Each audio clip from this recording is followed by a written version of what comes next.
자, 이어서 시작할게요. 그래서 이제 우리가 앞에 강의에서는 우리가 이제 한 학기, 계절 학기 시작하면서 여러분들이 이제 알아야 될 사항들, 그래서 오리엔테이션을 좀 해봤고요. 두 번째 강의부터는 이번 강의부터는 본격적으로 진도를 나가도록 하겠습니다. 이게 지금 우리가 뭐 16주차라고 하지만 상당히 시간이 부족해요. 제가 일반 계절학기 때 같은 경우에는 3시간 수업을 거의 3시간 수업을 이제 50분 수업하고 10분 쉬고 50분 수업하고 10분 쉬고 해서 거의 한 150분, 한 130분에서 한 150분 정도 수업을 하는데 동영상 강의는 거의 미치지 못하거든요. 많이 해야 90분에서 한 110분 사이 정도. 그래서 뭐 재미있는 이야기도 제가 좀 해드릴 수 있는데 그런 것들도 좀 많이 생략을 하고요. 수업에만 충실할 수밖에 없어요. 그리고 뭐 재미있는 얘기도 여러분들이 이제 반응이 있어야 그게 가능할 텐데 지금 제 앞에 보이는 거는 카메라 렌즈밖에 없거든요. 그래서 조금 좀 인텐시브하게 수업을 할 수밖에 없다라는 말씀 드리고요. 그 다음에 중요하지 않은 것들은 우리 핸드아웃에서 중요하지 않은 게 없긴 하지만 좀 덜 중요하다고 생각하는 거는 설명을 좀 제가 디테일하지 않고 그냥 이해하는 정도로만 하도록 하겠습니다. 그렇다고 해서 여러분들 수업에 있어서 절대로 소홀히 하는 건 없도록 하겠습니다. 자, 수업을 나가기 시작하겠습니다. 처음에 이제 조직행동론을 이제 들으시는 분들, 그리고 많은 학생들이 이제 경영학 원론을 들으셨을 거예요. 한번 적어볼까요? 경영학 원론.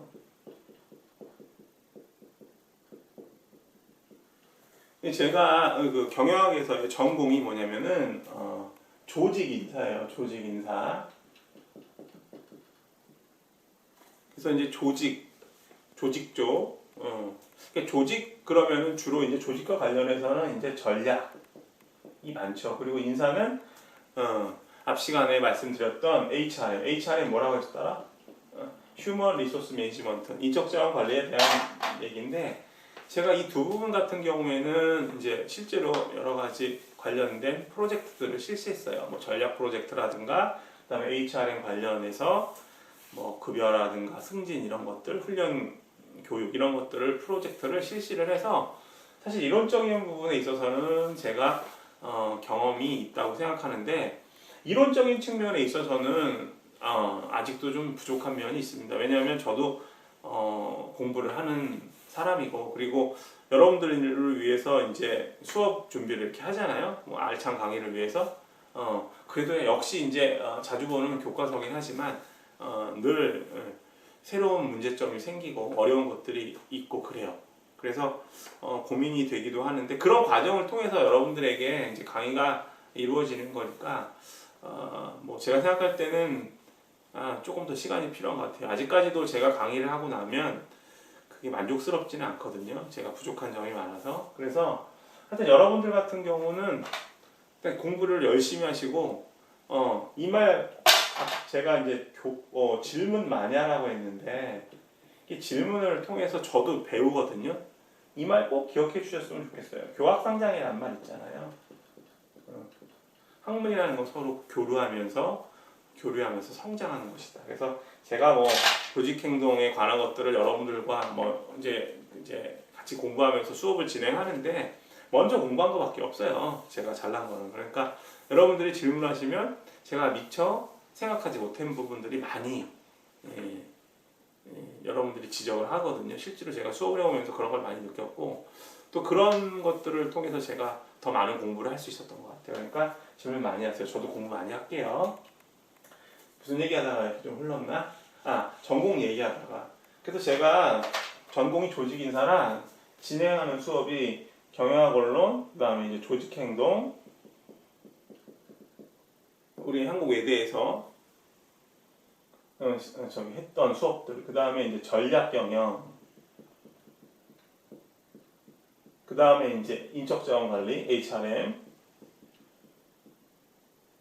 이 네 가지를 하는데 저는 뭐 개인적으로 제일 좋은 수업은 경영학 원론이라고 생각해요. 경영학 원론에서는 처음 경영학 공부하시는 분들을 대상으로 제가 수업을 해서 여러 가지 내용들을 많이 다루거든요.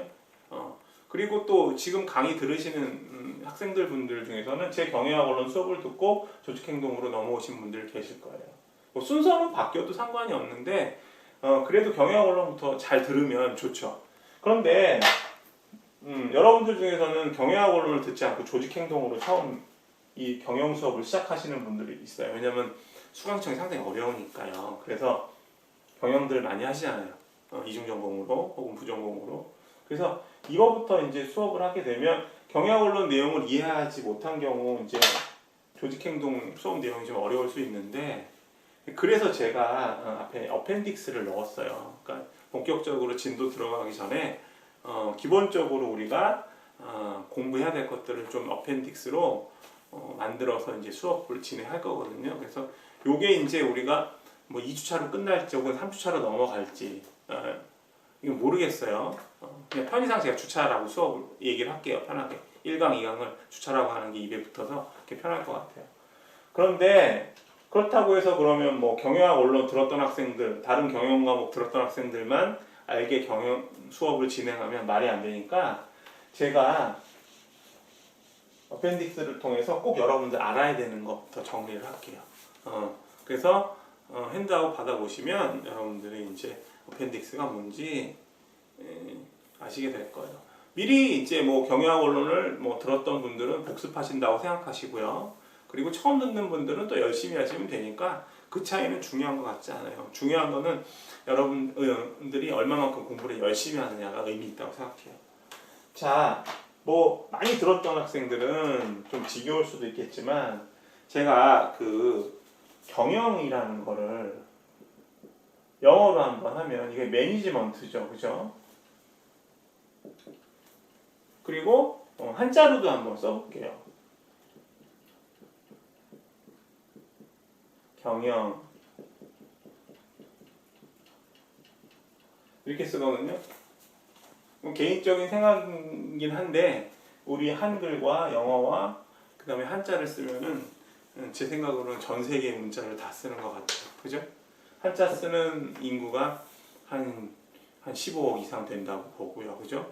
그 다음에 뭐 물론 뭐 문자가 로마자도 쓰고 그 다음에 뭐 키릴 문자 같은 것도 쓰긴 하지만 대부분 서양 로마자에서 기원하는 것들이 많으니까 그죠? 그 다음에 우리 우수한 한글 같이 쓰셨으면 좋겠어요. 이게 이제 영어로 써놓으면은 매니지먼트라는 뜻을 보기가 이해하기가 좀 어려운데 한자 풀이를 좀 해보면 쉬울 것 같아요. 이 경자가 여러 가지 의미가 있는데 의미 중에서 다스린다라는 뜻이 있어요. 다스리다, 경. 그 다음에 영자는 여러 가지 의미가 있는데 계획한다는 의미가 있어요. 계획하다, 영. 그래서 한자풀이를 해보면 쉽게 경영에 대한 개념을 우리가 이해해 볼 수 있어요. 다스리고 계획하는 것이다. 그죠? 다스리고 계획하는 것이다. 그러면 여기서부터 의문이 시작되죠. 다스리고 계획하는 것의 대상은 뭐니? 라는 거죠. 대상은 뭐니? 조직이다. 라는 거예요. 조직. organization. 이렇게 조직이다라는 거죠. 대상은. 그 다음에 여기다가 쓰고 두 번째는 그럼 조직을 이끌어가는 사람을 뭐라고 하죠? 경영자라고 해요. 경영자. 조직을 이끌어가는 사람, 관리하는 사람, 그죠? 매니저. 그래서 우리가 조직행동을 공부할 때 어펜딕스에서 주로 다루는 내용이 바로 이 내용이죠. 조직에 관한 거, 경영자에 관한 거. 다시 말해서 경영학의 대상 혹은 경영의 대상을 우리가 알아야 되고 그 다음에 실제로 경영을 이끌어가는 주체, 그죠? 주체라는 말 안 썼네요. 주체는 누구냐? 바로 경영자다. 이 두 가지 요소에 대해서 우리가 이해도가 없으면 조직행동에 대한 학문적 연구가 좀 기초가 부족하다고 해야 되나? 좀 아쉬운 면이 있어서 제가 이걸 강조하는 거예요. 자, 그래서 여러분들은 지금부터 본격적인 수업이니까 필기를 잘 하시면 좋겠어요. 제가 상당히 구식이에요. 지금도 저는 컴퓨터 사용이 약간은 조금 두렵기도 하고요. 그 다음에 아날로그적인 방식을 좀 좋아하거든요. 지금도 여러분들 보시지만 제가 이렇게 여러분들에게 그 강의할 내용 손으로 다 적었잖아요. 자, 어찌됐건 경영의 의미를 봤을 때 대상을 할 수 있다. 다스리고 계획하는 것에 대상은 조직이다. 그래서 조직에 대해서 우리가 공부를 할 거다. 어펜딕스에서. 그리고 주체는 경영자다. 이렇게 정리를 해볼게요. 자, 지우도록 하겠습니다. 여러분들 그 핸드아웃 3페이지 한번 보실래요? 지금도 제가 이제 우리 집에서 이제 촬영을 하고 있는데 조금 장비가 갖춰져 있으면은 이게 이제 화이트보드라 그 빔을 쏘면은 이게 잘 보이지 않거든요. 근데 이게 이제 우리 학교 중고등학교 때 썼던 칠판으로 하면 이 보여요. 그죠? 빔 프로젝트를 쏘면 EBS 같은 경우 그런 식으로 이제 수업을 진행한 것 같은데 이 제가 아무리 알아봐도 칠판을 이렇게 쉽게 팔지 않더라고요.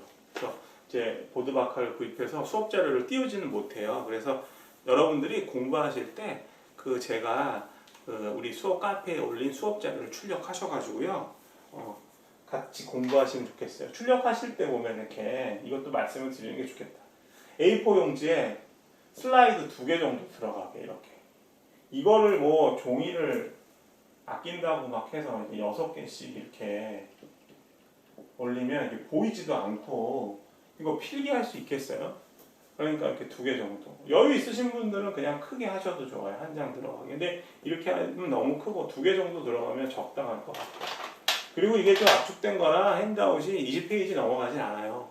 20페이지 되게 안쪽으로 들어와서 하는 거니까 이렇게 4개로 이제 4분 아래서 하는 것도 좀 부족할 것 같으니까 출력해서 하시면 좋겠어요. 자, 3페이지 보도록 하겠습니다. 3페이지 보면 이제 조직인사 학문 영역이 있는데 그게 이제 2x2 매트릭스로 이렇게 나와 있죠. 그죠? 그래서 맨 왼쪽 위를 보면은 이렇게 돼 있어요. 티어레티칼이 있고 그 다음에 매크로라는 게 있죠. 매크로. 티어레티칼은 무슨 뜻이냐면 이론적인이라는 뜻이죠. 그죠? 이론적인. 그리고 매크로는 크게 본다는 뜻이죠. 이 클 것자를 써서 거시적이다. 클 것자를. 그래서 이제 조직인사 이론을 4가지로 나눴을 때 이론적인 측면과 거시적인 측면 2가지를 볼 때 우리가 다루는 영역을 우리가 뭐라고 하냐면 이건 다른 색깔로 한번 써볼까요? Organizational Theory라고 해요. 조직 이론이라고 해요. 조직 이론. 줄여서 이거를 갖다가 어떻게 얘기하냐면 첫 글자만 따서 OT. 오리엔테이션 아니에요. OT. 웃음소리가 들리는 게 바꾸기도 하고. OT. 조직 이론인데 이 조직 이론에 있어서 우리가 많은 내용들을 어디서 다뤘냐면 이 OT는 우리가 경영학 원론에서 다뤘어요. 경영학 원론에서. 이 OT에서 주로 다루는 주제가 뭐냐면요. 너무 크게 썼다. 여기다 써볼까요? 뭐가 있냐면 Organizational Structure에 대한 공부를 해요. Organizational Organizational Structure. 조직 구조에 대한 것들. 그래서 이런 것들이에요. 예를 들면 LG전자는 어떤 조직 구조니? 예를 들면 LG전자의 조직 구조는 뭐니? 얘네는 사업부 조직 구조야. 디비저널 스트럭처라고 해요. 디비전을 우리가 사업부라고 번역하거든요. 사업부, 디비저널 스트럭처. 그래서 LG는 제품별로 사업부가 나눠져 있어. 가령 꼭 그렇다는 얘기는 아니에요. 제품별로 이제 사업부를 나누는데 뭐 에어컨 사업부, 뭐 냉장고 사업부, 세탁기 사업부 이런 식으로 제품별로 사업부를 나누지. 이런 것들이 조직 구조예요. 그죠? 한국 외대의 조직 구조는 어떻게 돼 있니? 라고 물어볼 수도 있겠죠. 또 다른 예를 보면 한국 외대의 조직 구조는 어때? 한국외국어대학교는 서울 캠퍼스와 그 다음에 글로벌 캠퍼스 2개로 구성되어 있어. 큰 조직 구조는. 그래? 그럼 좀 더 세부적인 조직 구조는 어때? 그러면 서울 캠퍼스에는 경영대를 비롯한 제가 경영학과 출신이라 경영대를 먼저 얘기하네요. 경영대를 비롯한 어떠어떠한 대학들이 있어요. 선생님이 학교 다닐 때는 상경대였어요. 상경대. 그래서 과거에는 무역, 경제, 무역학과가 이제 국제통상으로 바뀌고 경제학과 있었고 경영학과 있는데 경영학과가 이제 독립을 했죠. 뭐 이런 얘기 하다 보면 재밌는데 시간이 없으니까 마칠게요. 그 다음에 글로벌 캠퍼스는 이공계 대학들도 이렇게 있죠. 탐과 대학들이 그리고 통번역 대학들도 있고요. 이런 식으로 구성이 돼 있다라고 얘기할 수 있어요. 자, 그래서 조직 구조에 대한 것들을 우리가 다뤘고요. 이거 지울게요. 그 다음에 또 뭐가 있냐면 중요한 이슈가 조직 이론에서 다루는 중요한 이슈가 조직 연구 흐름. 이 조직 연구 흐름을 우리가 경영 연구 흐름이라고 얘기해요. 조직 연구 흐름. 그래서 그러니까 현대 경영학이 어떤 식으로 연구가 쭉 되어 왔는가. 그래서 이제 이거를 조금 쉬운 말로 바꾸면 경영학의 역사라고 해야 되나? 왜 우리도 경제학을 공부할 때는 경제사가 있잖아요. 경제학이 어떤 식으로 연구 흐름이 이루어져 왔는가. 그리고 음악이나 미술을 공부해도 음악사, 미술사 이런 것들이 있죠. 같은 맥락으로 경영학이 어떻게 연구되어 왔느냐 흐름을 공부할 수 있어요. 다행히도 현대 경영학은 시작된 게 20세기 초반이라고 볼 수 있어요. 그래서 분류하는 기준은 학자들마다 되게 달라요. 제가 굳이 학자들의 이름을 나열하고 싶지 않지만 우리한테 가장 많이 알려진 그 경영학 연구 흐름의 어떤 시대 구문을 한 학자가 스캇의 이론을 많이 활용하는데 여러분들 학자 이름에 너무 매몰되시지 마시고요. 보통 여러분들이 이해하기 좋게 제가 경영학 원론에서 공부했던 거는 클래식 어프로치. 그냥 말로만 설명할게요. 쓸까요? 클래식. 그래서 이게 고전 그러면은 이게 음악 같은 경우에는 그 시기가 17세기 후반 정도, 18세기 초반 이 정도까지도 거슬러 올라가는데 우리 경영학에서는 20세기 초반이다라고 해서 테일러 같은 사람이 등장하죠. 지금 제가 언급했던 테일러라는 학자 이름은 우리 1강에서 또 다루게 될 테니까 그때 가서 알아보도록 할게요.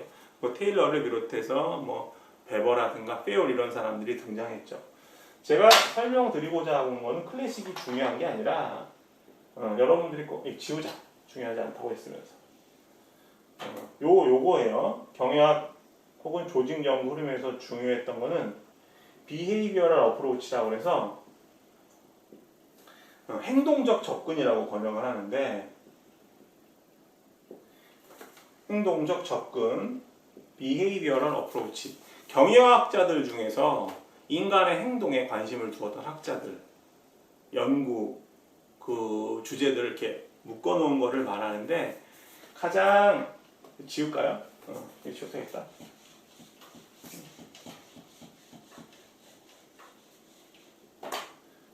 가장 그 대표적인 연구가 뭐가 있냐면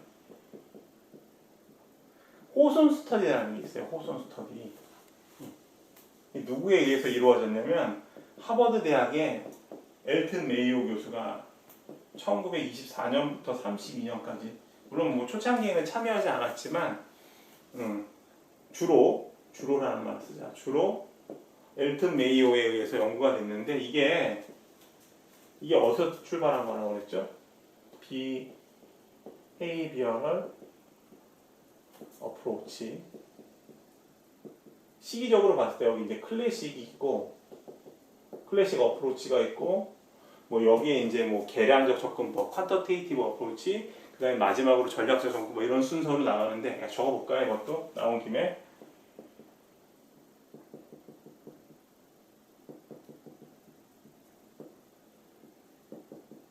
스트래티지. 이런 식으로 여러분들이 이제 이해를 하시면 좋을 것 같아요. 번호도 붙여보자.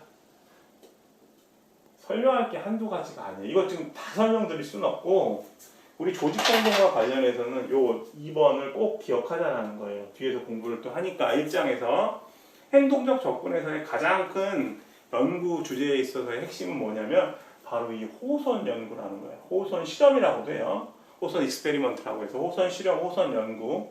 손자가 이상하네요.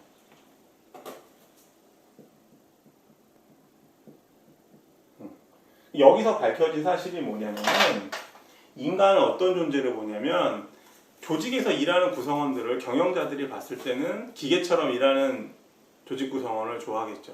그러니까 예를 들면 제가 수업을 하는데 제가 수업 뭐 이거 강의 한 30분, 20 그러니까 30분 못되게 찍고 나서도 상당히 피곤하거든요. 그러니까 집중해서 강의를 해서. 근데 이제 가장 제가 퍼포먼스를 내려면은 쉬지 않고 하루에 동영상을 한 10개 정도, 20개 정도 찍는 거예요. 그렇게 되면 성과 나겠죠. 그러니까 회사에서는, 조직에서는 기계처럼 그러니까 개인적인 생각은 하지 않고 일을 왜 해야 되나 이런 생각을 하는 게 아니죠. 일을 왜 해야 되나? 난 이 일을 왜 하는 걸까? 어떤 의미를 주나? 이런 고민 없이 그냥 기계처럼 일만 하는 사람들을 선호할 수 있어요. 그래야 성과가 나고 회사에 도움이 되니까. 근데 실제 사람은 그런 존재가 아니라는 거죠. 사람은 개인적인 욕구가 있는 사람, 내추럴. 지금 저 수업하면서 잠깐 무슨 생각했냐면 오늘 저녁 뭐 먹지? 그런 고민했어요. 저 맛있는 저녁을 먹는 거는 즐거운 일이고 상당히 인간의 자연스러운 측면이죠. 자연스럽다라는 거는 인간이 욕구를 갖는다는 거예요. 욕구. 그리고 또 어떤 존재이기도 하지만 어떤 생각도 하냐면 오늘 같은 날은 이제 친구랑 만나서 맥주 한잔 하면 좋겠죠. 그죠?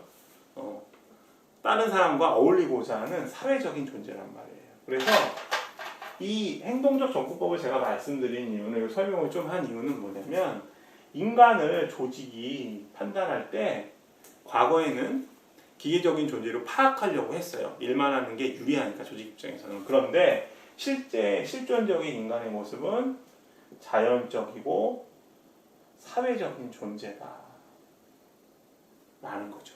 자연적이고 사회적인 존재. 예. 지금 이제 설명이 좀 깊어져서 많이 깊이 들어갔는데 정리를 좀 해보면 우리가 조직인사 학문 영역에서 이론적이고 거시적인 측면에서 경영학 연구를 우리가 오르거니제이셔널 티어리, 조직 이론이라고 한다. 근데 조직 이론에 있어서의 주제는 뭐냐면 첫 번째 제가 뭐 말씀드렸죠? 말씀해 보세요. 조직 구조에 관한 거, 그죠? 오르거니제이셔널 스트럭처에 관한 거. 그래서 사업부 조직 구조라는 걸 말씀드렸고 한국외국어대학교의 조직 구조가 어떻게 된다고 말씀드렸어요. 그리고 두 번째로는 뭐가 있냐면 주제가 OT에서 오르거니제이셔널 티어리에서는 어떤 게 있느냐? 경영학 연구의 흐름이 어떻게 이루어졌는가? 그래서 보통 우리가 이제 여러분들이 이해하기 좋게 클래식, 비헤이비어럴, 퀀터테이티브, 계량적 접근, 그리고 전략적, 스트래티직 어프로치라고 우리가 얘기를 하는데 그 중에서 우리 조직 행동하고 관계 있는 게 바로 행동적 접근이다. 조직 행동이니까 행동이 관련 있겠죠. 비헤이비어리. 그래서 호선 연구라는 연구를 통해서 인간이 자연적이고 사회적인 존재라는 것을 파악하게 되었다. 그전에는 인간을 보는 그 관점이 기계적인 관점이었다. 기계처럼이라는 거. 이걸 갖다가 우리 경영학에서는 우리가 레셔널이라는 말을 쓰거든요. 합리적이다. 근데 너무 합리적이면 기계 같잖아요. 그러니까 좋은 쪽의 의미로서의 레셔널이 아니에요. 이 레셔널과 반대되는 입장이다라는 거. 그래서 조직 행동의 시발은 욕을 한 것 같네요. 조직 행동에 있어서 연구의 출발은 인간을 보는 관점이 바로 자연적인 관점, 사회적인 관점을 프레미스로 하고 있다, 전제로 하고 있다는 걸 여러분들이 염두에 두시기 바래요. 이해되셨죠? 자, 그 다음에 세 번째 주제 말씀드릴게요. OT, 조직 이론에서의 세 번째 주제는 어떤 게 있냐면요. 이런 게 있어요. Corporate Governance. 이거는 우리가 기업 지배라는 말을 쓰거든요. 기업 지배.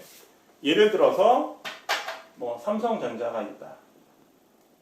제가 1학기 때도 이제 온라인으로 수업을 진행했는데 실제 사례를 얘기할 때 이게 유튜브로 이제 방송이 되다 보니까 이거를 여러분들 말고 유튜브에서 보는 사람이 혹시라도 있을 것 같더라고요. 그래서 제가 특정 기업 얘기를 하는 게 쉽지가 않았어요. 근데 뭐 공중파도 아니고 우리끼리만 하는 방송이니까 사례 얘기할 때 여러분들의 이해를 돕기 위해서 그냥 일반 기업 얘기 다 할게요. 그래서 제가 조절할 것만 좀 조절하고 이런 게 좀 아쉬워요. 제가 오프라인 수업 같으면은 상황들을 다 말씀드리고 싶은데 그런 걸 못하니까. 어쨌든 삼성전자라고 한다면 삼성전자를 지금 누가 이끌어 나가고 있는가? 이게 지배라는 거는 누가 이끄는가 이거거든요. 누가 이끄는가? 실질적으로 이기용 씨가 이끌어 나가고 있죠, 그죠? 삼성전자를 비롯한 여러 계열사들을. 그래서 이런 것들을 우리가 무슨 경영이라고 하냐면 오너 경영이라고 해요. 오너. 매니지먼트를 우리가 MGT라고 써요. 오너 경영.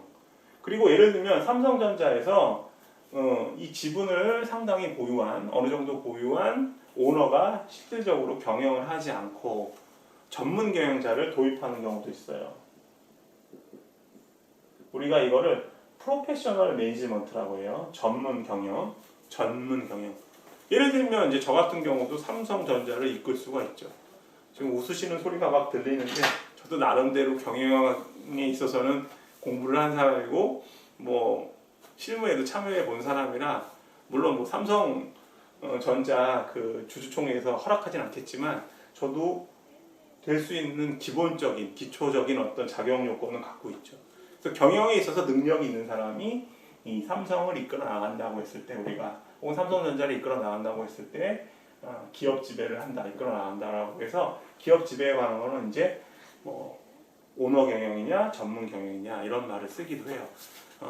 이거 말고도 이제 여러 가지 소주제가 포함되어 있는데 메인 주제는 이건데요. 이런 것들도 우리가 경영 언론에서 다루도 했었어요. 자, 시간 관계상 두 번째 수업은 여기서 마치고 다음 수업으로 넘어가도록 할게요. 제가 직접 셔터를 내리도록 하겠습니다.